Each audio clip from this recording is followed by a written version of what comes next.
When you go on the street, you see red light and green light. As soon as you see red light, you stop your car. So, this red light and green light is being manipulated by the police. And the police is working under government.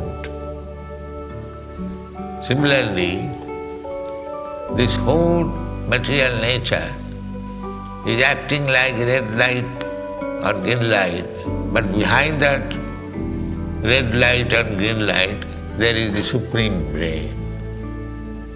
That is the Supreme Personality of Godhead.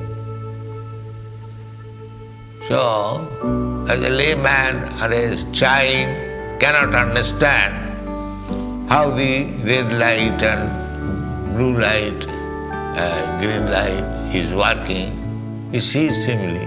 He thinks automatically it is being done. That is foolishness.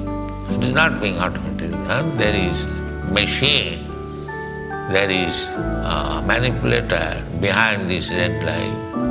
And this is intelligence.